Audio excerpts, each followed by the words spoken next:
Malik Fisher parked his patrol car on the side of a quiet suburban street in Cleveland.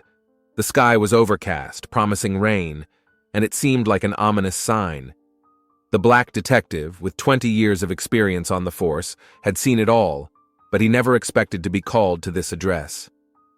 The two-story house with a neatly trimmed lawn and blooming hydrangea bushes belonged to a colleague, Officer Derek Taylor, and his wife, Naomi.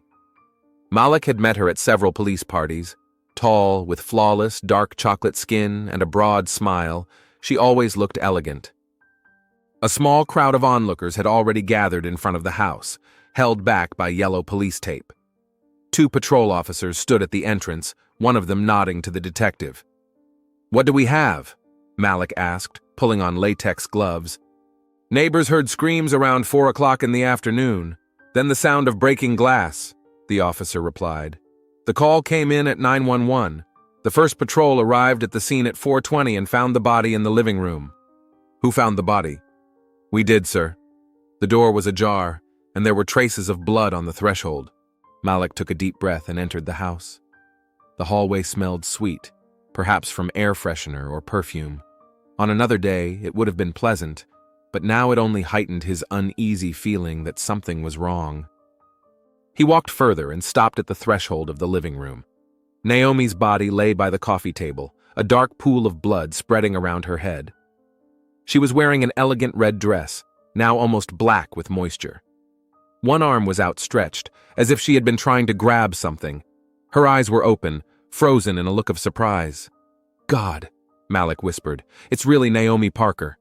A photographer from the crime scene investigation team methodically documented the crime scene, camera flashes illuminating the room with an unnatural light. A forensic scientist in a white jumpsuit carefully collected samples from the floor. "What can you tell us?" Malik asked the medical examiner leaning over the body. Dr. Zara Robinson, a heavy-set woman with short dreadlocks, rose from her knees. Multiple blows to the head and upper body with a blunt object. She pointed to a marble statuette lying next to the body. "Possibly this. There's blood on it and what looks like the victim's hair. Death occurred approximately 2 to 3 hours ago, between 2 o'clock and 3 p.m. Malik glanced around the room. Overturned chairs, a broken vase, shards of glass on the floor. Everything pointed to a violent struggle. There were blood spatters on the wall and boot prints on the carpet. "Looks like a crime of passion," Malik remarked. "Where's Derek?" "We don't know, sir," replied one of the patrolmen. "His car isn't at home and he's not answering his phone." Malik took out his phone and dialed Derek's number. It rang, but there was no answer. He left a message, trying to sound calm and not let his anxiety show. "Derek, it's Malik. Call me as soon as you get this message. It's urgent." The forensic technician approached the detective, holding a clear plastic bag with a cell phone inside. "Found it under the sofa. Probably belongs to the victim." Malik nodded and continued his examination. On the mantelpiece were framed photographs. Derek and Naomi on the beach at someone's wedding in a park. They looked happy. What could have gone so wrong? In the hallway leading to the bedroom, the detective noticed something white on the floor. Bending down, he saw that it was an envelope from a medical laboratory. Malik carefully picked it up with 2 fingers. "Mark it and send it for analysis," he said, handing the envelope to the forensic technician. The bedroom was in chaos. Drawers pulled out, clothes scattered about, as if someone had been frantically packing or searching for something. On the bedside table lay an open book, the bookmark still in place. Malik carefully turned the cover, The Invisible Life of Addie LaRue. Next to it was a half-empty glass of water and a bottle of pills with no label. The bathroom was as neat as the rest of the house, with spotless tiles and neatly folded towels. In the trash can, Malik noticed crumpled napkins with traces of something dark. Blood? He made a mental note to check it out. His memory took him back 5 years, to when he first met Naomi. It was at a party celebrating Derek's promotion to detective. Malik remembered how his friend beamed with pride as he introduced his fiancée to his colleagues. "I never thought such a beauty would notice me," Derek laughed, putting his arm around Naomi's waist. She wasn't just beautiful, she had a special grace and confidence about her. Naomi worked as a stylist at a fashion salon in the city center, and this was clearly reflected in her impeccable appearance. Derek said that they met when he was investigating a robbery at the shopping mall where her salon was located. 6 months after they met, they got married. Malik returned to the living room where Naomi's body was being prepared for transport. Suddenly, his phone rang. The screen lit up with the name Derek. "Derek, where are you?" Malik asked, stepping away from the others. He heard heavy breathing on the other end, then a hoarse voice. "Malik, what's going on? Why is the police at my house?" "Where are you now?" "At the bar by the lake." "What happened?" Malik closed his eyes. "Stay there. I'm on my way." The Blue Bay Bar was half an hour's drive from Derek's house. It was a small place overlooking Lake Erie, where police officers often gathered after their shifts. Malik found Derek at a table in the back, with an untouched glass of whiskey in front of him. His hands were shaking, his eyes were red, as if from crying or lack of sleep. "Something happened to Naomi?" he asked, seeing the look on his friend's face. Malik sat down across from him. "I'm so sorry, Derek." Derek's face contorted. No, not that. She was found dead in your house." Malik spoke softly, trying to be tactful, but the truth was too heavy to soften. Derek covered his face with his hands. "That's impossible. I saw her this morning. She was fine. Where were you this afternoon, between 2 and 3 o'clock? Derek looked up, something like fear flashing in his eyes. I was on my rounds, then I stopped by the clinic," he faltered. "Then I came here, around 3 o'clock. "The clinic?" Malik asked. "Why?" "A routine checkup, nothing special."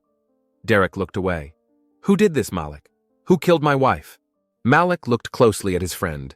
He had known Derek for 15 years and considered him an honest, principled man. But now something about his behavior was disturbing. "We're looking into it. You need to come with me to the station to give a statement." Derek nodded, his gaze distant, as if he were somewhere far away. At the station, Malik led Derek into an interrogation room. He explained that it was a standard procedure. Derek nodded mechanically, his movements slow, like someone in shock. "Tell me about your relationship with Naomi," Malik began after turning on the recording. "We were happy," Derek replied quietly. 5 years together. We were planning to have children next year. Have you had any problems lately? Any arguments?" Derek shook his head, but Malik noticed his fingers clenching into a fist. "No, I mean the usual stuff, like all couples. Nothing serious." "When was the last time you saw her?" "This morning before I left for work. She was making breakfast. We were talking about the weekend. We were planning to visit her parents."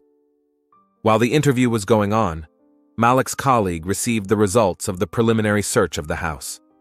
Among other things, they found a medical envelope with Derek's test results, a positive HIV test dated last week. Malik felt his heart sink. It could have been a motive, the shock of the diagnosis, suspicion of infidelity. He decided not to mention it for now, to gather more information.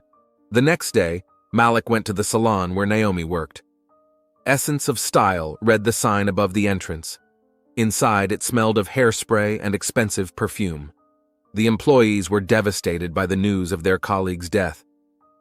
"She was the heart and soul of this place," said the manager, wiping away tears. "Clients booked appointments with her a month in advance." "Did you notice anything unusual about her behavior lately?" Malik asked. "She seemed a little tense the last week or two," one of the stylists replied. "But she explained it away as plans to expand the salon. Naomi wanted to open her own place." "How did she talk about her husband?" "With love," the manager replied confidently. "They were the perfect couple. Derek often stopped by after work to bring her flowers." Malik spoke to several of Naomi's clients, and they all spoke of her with warmth and respect. She was a professional, always attentive and friendly. The Taylors' neighbors also described them as a model family. No loud arguments, no strange visitors.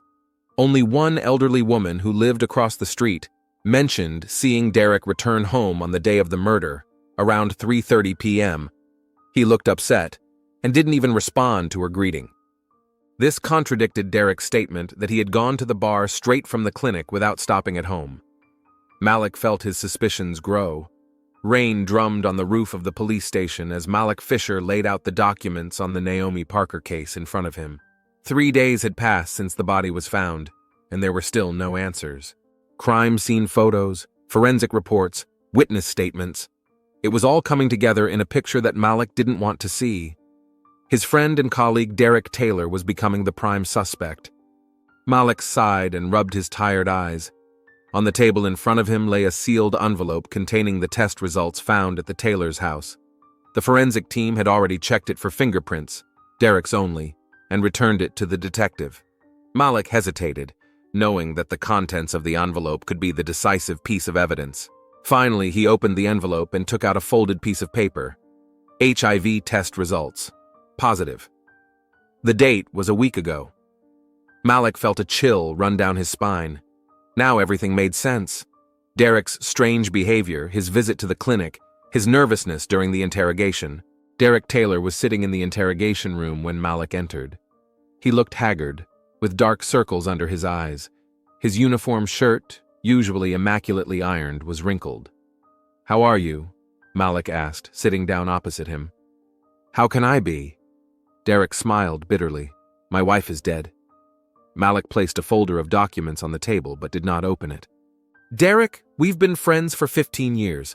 I baptized your nephew, but now I'm a detective investigating your wife's murder, and the facts point to you." "What?" Derek sat up straight.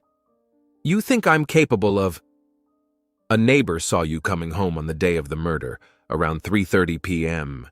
You said you went straight to the bar." Derek looked down. "I forgot my documents.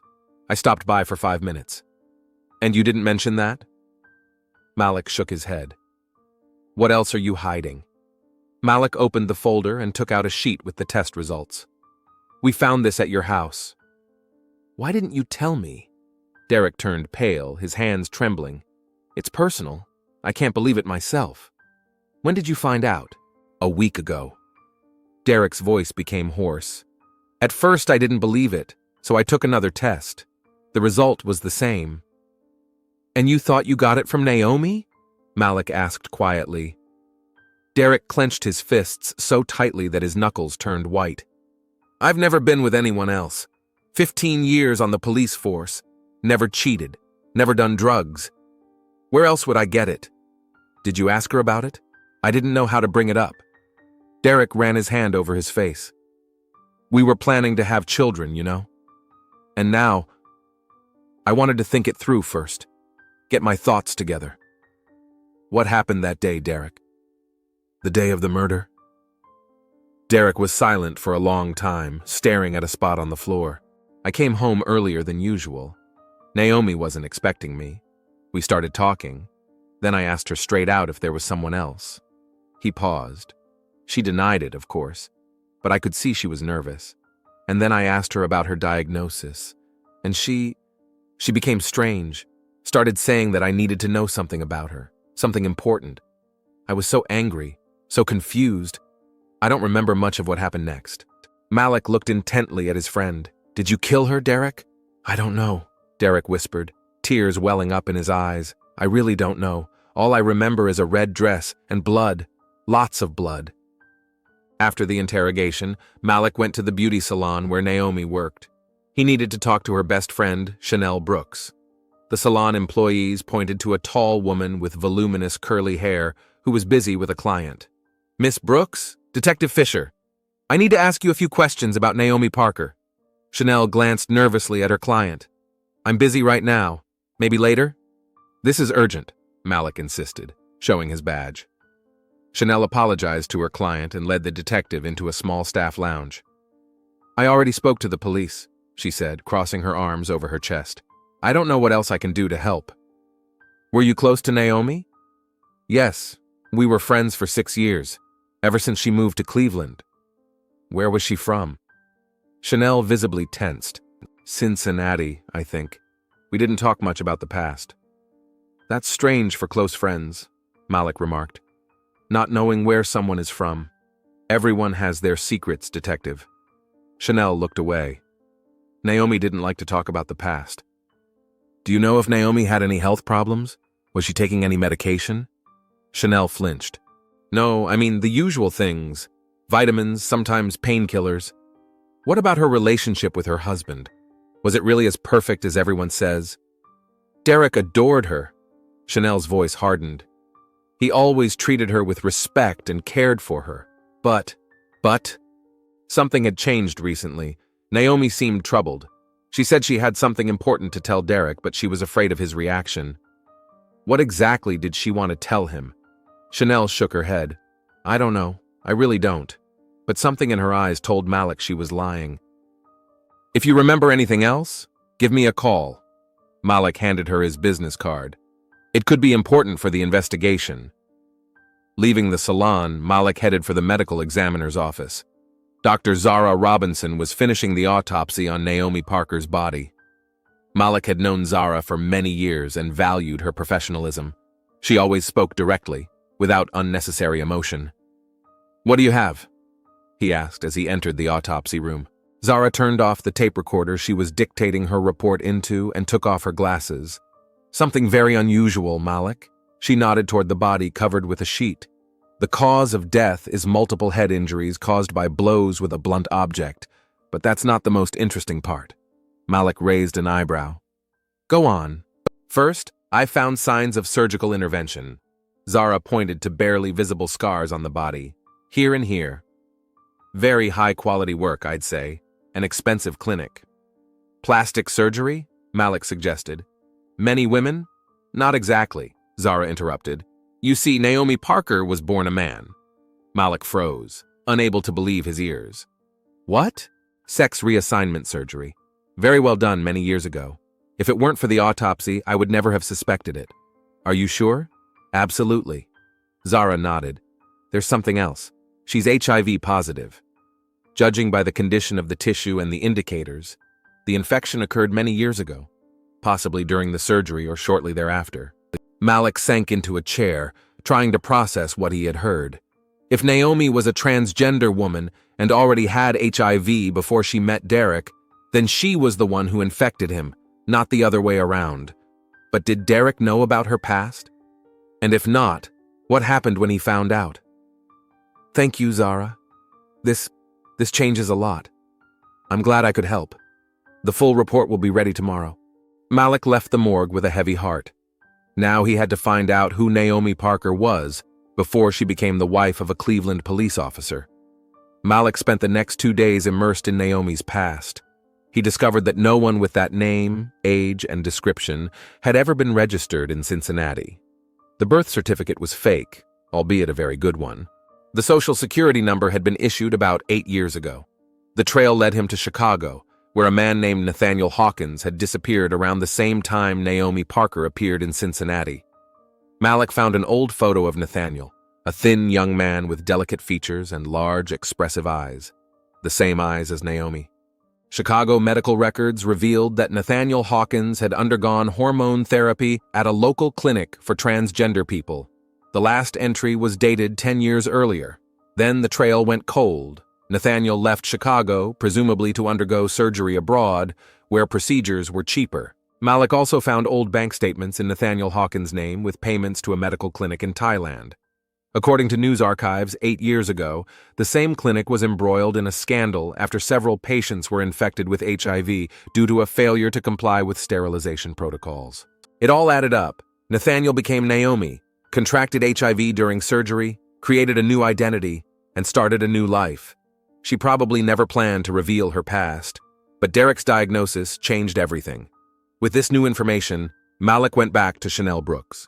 This time, he found her at home, in a modest apartment on the outskirts of town.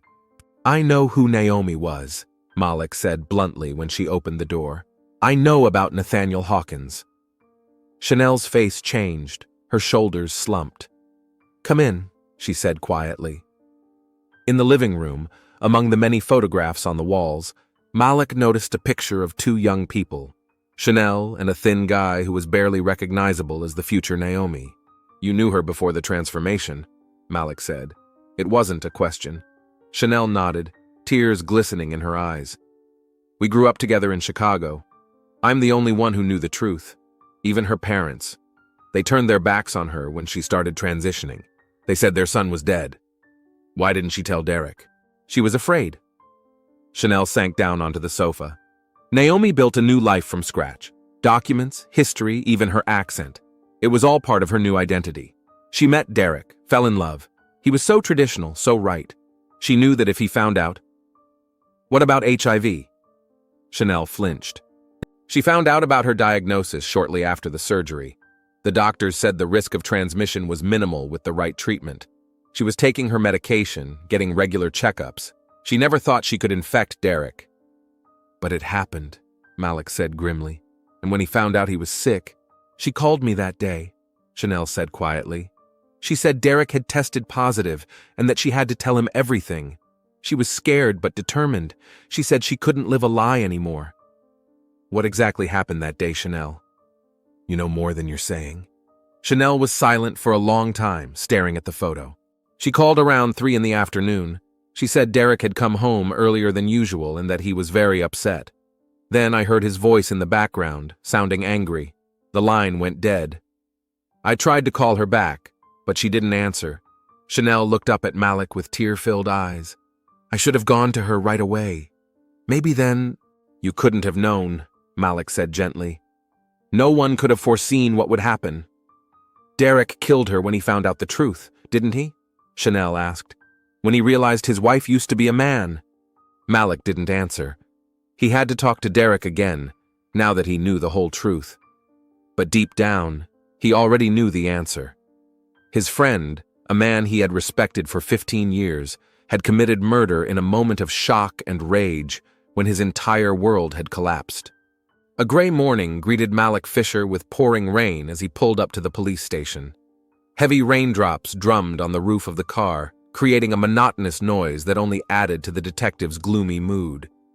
Today, he was going to have a final conversation with Derek Taylor, a man he considered a friend, but now had to arrest for murder.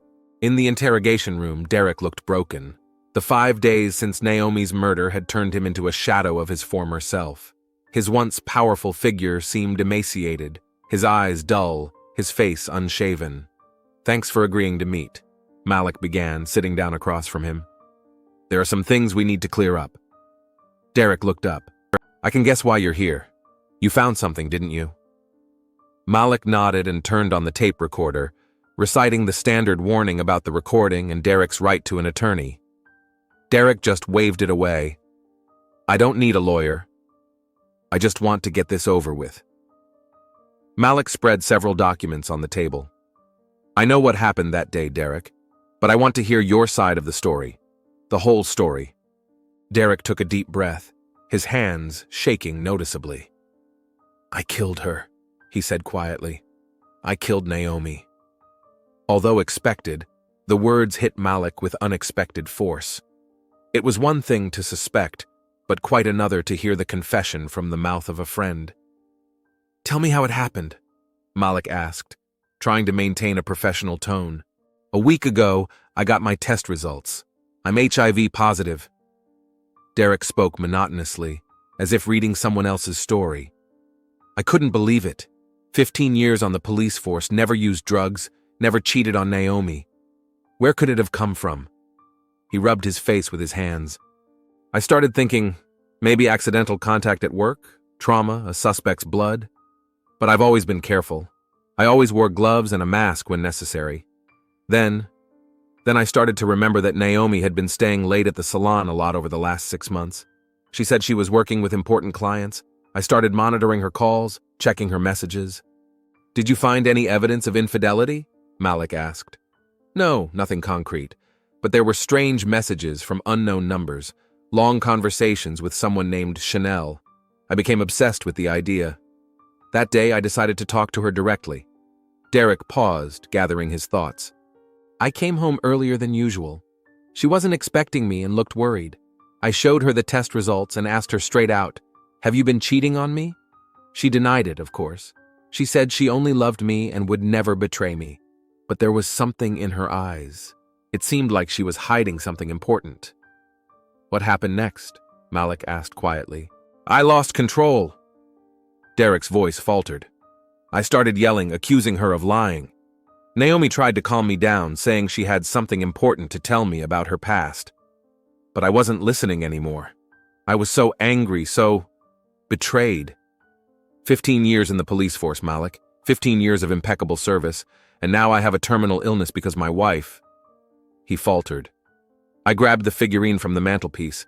I don't even remember how it happened. All I remember is her eyes, full of fear, and her red dress, which was getting darker and darker with blood. Malik was silent, giving Derek a chance to continue. When I realized what I had done, it was too late. I panicked, wiped the figurine, threw it next to the body, and drove to the bar. I wanted to create an alibi for myself. Derek looked up at Malik with a blank stare. I'm a cop, I knew how it would look. But deep down, I probably wanted to get caught. Why did you decide to confess now? Because I can't live with it anymore. Derek lowered his head. Every time I close my eyes, I see her face. Malik took a photograph of a young man out of the folder. Do you know who this is? Derek frowned as he looked at the picture. No, should I? This is Nathaniel Hawkins, about 10 years ago. So what? Malik paused, searching for the right words. Derek, Naomi didn't cheat on you. She didn't infect you with HIV on purpose. He paused. Nathaniel Hawkins and Naomi Parker are the same person. A heavy silence hung in the room. Derek stared at the photo, his face expressing disbelief, then shock, then understanding. What are you saying? Dr. Robinson discovered it during the autopsy. Naomi underwent gender reassignment surgery about 8 years ago, in Thailand. There was a scandal at that clinic because patients were infected with HIV. Naomi was one of the victims.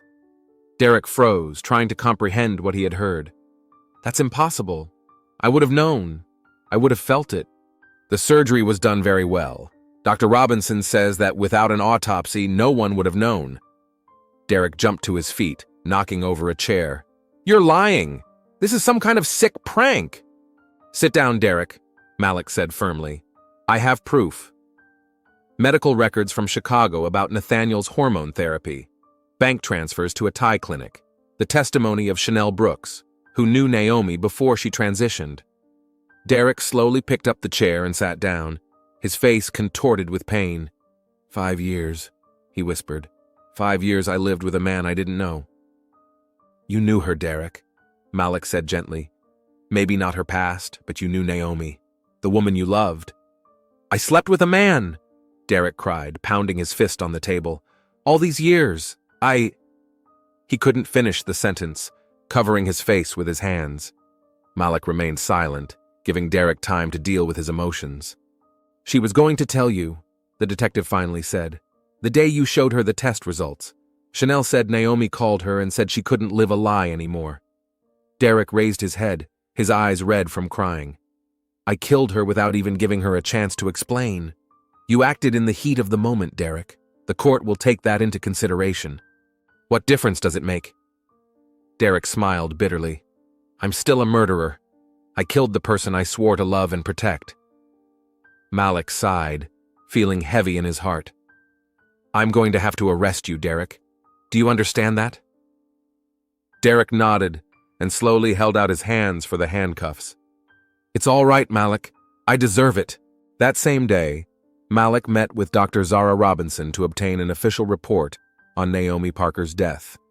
They sat in her small office, where numerous diplomas and certificates hung on the walls. I confirm my preliminary findings, Zara said, handing Malik a folder with the report. Naomi Parker, biologically born male, underwent complete reconstructive surgery approximately 8 to 9 years ago. Very high-quality work, I must say. And HIV? Yes, there are traces of antiretroviral therapy in her tissues. She took her medication regularly, and her viral load was minimal. Zara shook her head. To be honest, cases of transmission with this kind of therapy are extremely rare.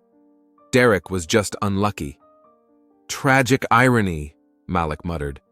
He killed her thinking she infected him by cheating on him with other men, when in fact, she was infected before she met him, during the operation that was supposed to make her happy, Zara finished. Life can be cruel sometimes, Malik. You know, I've been on the police force for 20 years, Malik said, looking out the window at rainy Cleveland. I've seen it all, but this case, it's made me rethink a lot of things. In what way? I always thought people were easy to categorize. Good, bad, men, women, victims, criminals. But it turns out it's much more complicated than that. Malik shook his head. Naomi was a woman in every sense except her biological origin. Derek was a good cop who committed a terrible crime. Where's the line? Zara looked at Malik thoughtfully. Maybe there is no line. Maybe we're all just people with our fears, secrets, and hopes. Malik nodded, gathering his documents. Thanks for your help, Zara. Your work was impeccable, as always. Just doing my job, and Malik, don't beat yourself up too much. You couldn't have prevented this. Leaving the medical examiner's office, Malik drove to the county jail where Derek was being held. He had already been changed into a prison uniform, his badge and gun confiscated. It was strange to see his former colleague on the other side of the bars. "How are you?" Malik asked, sitting down opposite him. How can a man who killed the woman he loved and found out that everything he believed in was a lie be okay? Derek smiled bitterly. Are you angry at her? For hiding the truth? Derek was silent for a long time, staring into space.